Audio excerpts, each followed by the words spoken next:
Wait, say that again?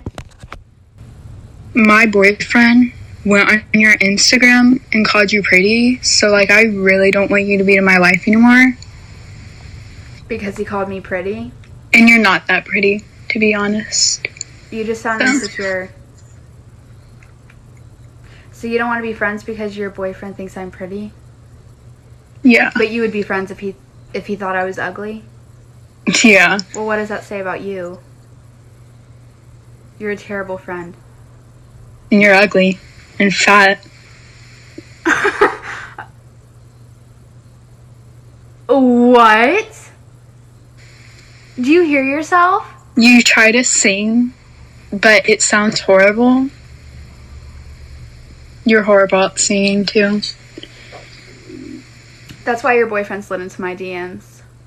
It is absolutely fascinating watching women insult each other. Like men, if we were going to insult each other, what would we say? We'd say, oh, you're weak, you're a pussy. We're essentially, attacking your masculinity. But with women, they attack each other's femininity. The go-to insults, you're not pretty, you're fat, you're ugly. It's specific to women. Can you imagine how weird it would be if two men trying to insult each other was like, well, you're ugly? The reason why women attack each other's looks is because it is effective. A lot of women's self-esteem comes from their appearance. Women know how vital their appearance is to mating success. And so you can see them just turn on each other when that feels like threatened. Like in this clip that we just watched, initially, your sympathy is with the woman whose face that you can see, because it seems like, her friend or her former friend is just being ridiculously paranoid. She posted a story on Instagram,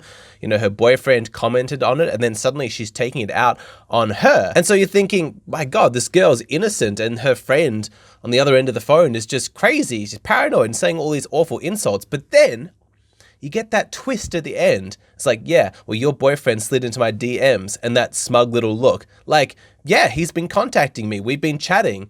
And so the friend who seemed like she was being paranoid was actually right all along. She was absolutely correct to not trust you.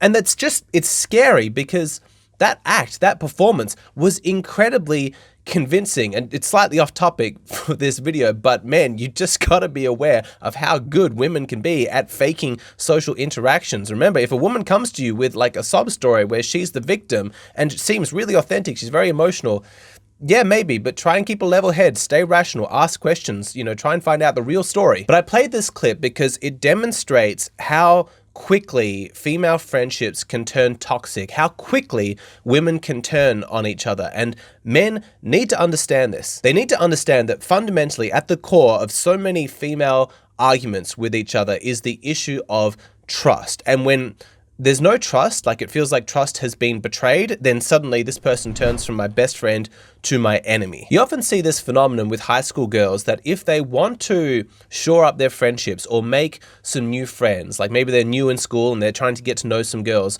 what they'll do is they'll be incredibly non-judgmental, at least at the beginning. It's like, hey, you can trust me. I'm not going to tell anybody. I'm not going to judge. Tell me your deepest, darkest secrets. And so women confess, shameful things they've done, terrible feelings that they might have to this new girl. And the feeling of sharing that vulnerable part of yourself with another person, having it received with, trust, it secures that friendship. It creates a loyalty bond. Loyalty is incredibly important to women. Those female friendships are all based on trust and loyalty. And a really insecure girl will sometimes need to create drama in order to test the loyalty of her friends. It can seem inexplicable to people who don't fully understand female psychology, but you can get instances where one girl, like the queen bee or something like that, she's feeling nervous about her position, whether she can trust people underneath her. And so what she might do is she might just turn viciously on one of the girls over nothing. She might just completely fabricate it, because what she wants to do is test whether or not people are going to be loyal to her, whether or not all the girls underneath her are going to fall in line. Women have this kind of, you're either with me or against me kind of mentality. And What I'm about to say is a huge generalization. I completely understand there's lots of exceptions, but if you want to simplify it on gender lines, you could essentially think of it like this. Like, men show loyalty to ideas, to principles, to values, and women primarily show loyalty to people. And this explains why the word fake is so powerful in female arguments, why women insult each other with the word fake. You know, it's devastating. No woman wants to be called fake. You've probably seen women in like reality TV shows, you know, when they're in an argument, they'll say, oh, you're so fake, you're so two-faced, you're such a fake bitch, whatever it is, but they level that insult at the other person because they know it's going to be devastating in its impact. The thought that other women might perceive you as being fake, inauthentic, two-faced is terrifying, because if women perceive you to be that way, then they're not going to trust you. And without that trust, there is no friendship. You're going to be socially isolated, which to a woman is a really big deal. So sometimes you'll see the term fake get leveled in like the heat of the moment, like angry arguments, like you're so fake. But you also see it with women used in a more subtle manner. Like within friendship groups or a social circle, you might find that one of the women might start whispering to the other women like, oh, that new girl, she's so fake. Like if she feels threatened by her, like this new girl is like younger or prettier or like has a more outgoing personality, and she can see that, you know, people seem to like her more than she does, you know, you might just start like using that word just in subtle ways like, oh, I don't know, like she seems kind of fake to me. And like, it's not a coincidence. It's a very calculated thing that women are doing, because what they're trying to do is erode people's trust in this girl. The end goal, of course, is to get all of the other women to socially ostracize her. So she feels so uncomfortable and unwelcome that she just leaves. But it begs the question, well, why? Like, what exactly is the end goal here? Why specifically are women so threatened by another woman that they can't trust, who they perceive as fake? What exactly are they worried about? When you drill right down into the core of it, the basis of most female competition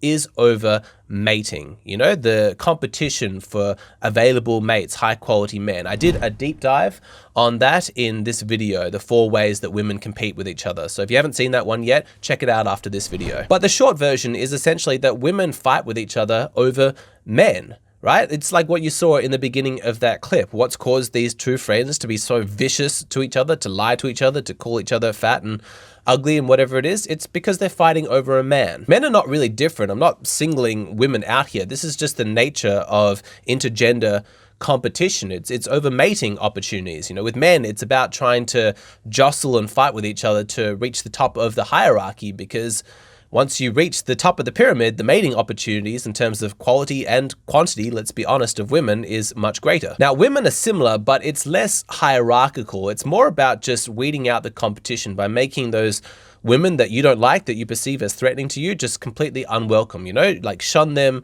to the outlands. Once we've banished her and forced her to leave the tribe, then she's not going to be a viable mating choice for the men around, because she's not even going to be there. If this kind of stuff is interesting to you, you've got to check out the video I did on whether or not women care more about the approval of women or of men. But what I'm saying is that for women who are dating or who are in relationships, the primal fear that they're experiencing that's motivating their behavior is that this new, younger, prettier girl is going to come along and steal my boyfriend. That is an ancient instinct. It's not socially constructed. It was put there by evolution on purpose because it fulfills a very important function. Can you imagine what happens to women who don't have that competitive instinct, who don't have any kind of suspicion? They're quickly going to be bred out of the gene pool. Think about it. She's in a happy relationship, you know, she's happy with her man, she's got children with him, and then some younger, prettier girl comes along and starts spending time with the family, and she has no suspicion of her, no competitive instincts whatsoever. Well, in some cases that'll be fine, but what if this woman was just putting on an act? She's not actually friendly. She came there specifically to steal your man, and so she seduces him and then has children by him and then splits his resources or convinces him to leave you altogether, or because you didn't have that instinct of suspicion and competitiveness. So you see, it's fundamentally too dangerous for women to not be suspicious of other women. That's why over countless generations, evolution has strengthened this fear and really put trust and loyalty at the absolute core of women's ability to bond with each other. I'm only going to be friends with women that I can trust and not trying to steal my man. And that is what makes the insult fake so devastating because it completely undercuts that trust. No woman wants to be called fake. That would be terrifying to them because once that stigma is attached to them and everybody perceives them as being fake, then it doesn't matter how nice she is, how authentic, the perception is that she's only pretending to be that way so she can steal our boyfriends. And here's the really awful part, is that women's fear of being tricked by other women runs so deep that it actually doesn't take that much to convince other women that a girl that they're interacting with is being fake. It doesn't take a lot of convincing. And you see this especially in like high school aged girls because they're so insecure about their own identity that there's probably a bit of false bravado. You know, they're putting on a bit of personality that doesn't quite feel authentic to them. Like all of them are a little bit fake. But when you sense that inside yourself, you're highly attuned to that in other people. And so when somebody tells you, hey, that girl over there, she's really fake, it resonates as true because you project those internal feelings outwards. And it is a very difficult accusation to defend against because if somebody calls you being fake, like you're just fake being nice, then what exactly are you meant to do? Every time you're nice, you're kind of just proving their point. Teenage girls and women who have the emotional maturity of teenage girls play this very dangerous game where they're trying to shore up trust and loyalty with other women by showing their kind of most darkest, shameful parts of themselves. Because when you can be like the most awful version of yourself to one of your friends and she joins you with that, it's an incredibly bonding experience. You really feel like you can trust that person. It's completely toxic, of course, but it's effective. It makes you feel safe with that other person. So you find that women might get together and just talk mad shit about other girls, just like the most awful kind of things. Oh, she's such a slut. Did you see how the way that she dressed on Friday? I don't even think she's that pretty. She's so fake. Whatever it is. They're just talking terrible stuff. And temporarily, they all feel a lot closer with each other. Like the trust, the loyalty has been increased, but it's such a dangerous game to play because the moment that one of those girls rats you out to the girl that they're all bitching about, like, did you know that she called you fat and fake and all of that stuff, then suddenly it all just crumbles to pieces. Then if you're ever attempting to be friendly to the girl that you're talking shit about, everyone can just turn around and say you're being really, really fake. And then the stigma is attached to you. And so they're really walking a knife edge. There are some girls who just seem to revel in this kind of darkness. They thrive on the drama, but I always felt sorry for the really genuinely sweet, innocent kind of girls who unwittingly just kind of got caught up in a sort of toxic culture of female friendships, even though they didn't instigate it, they don't even like it, they come from good homes, but there's just so much pressure to participate. And, you know, teenage girls are so insecure, they just feel such a pressure to conform. It's really a disaster. I don't envy women. This stuff is exhausting. I certainly wouldn't want to have to deal with it, but hopefully explaining all of this, it makes sense to you now why men never call each other fake. Like, that's not an insult that we use, but it's a really devastating term for women to call other women. Hopefully you understand now why. Have you ever asked a woman if she likes you? If so, how did that go?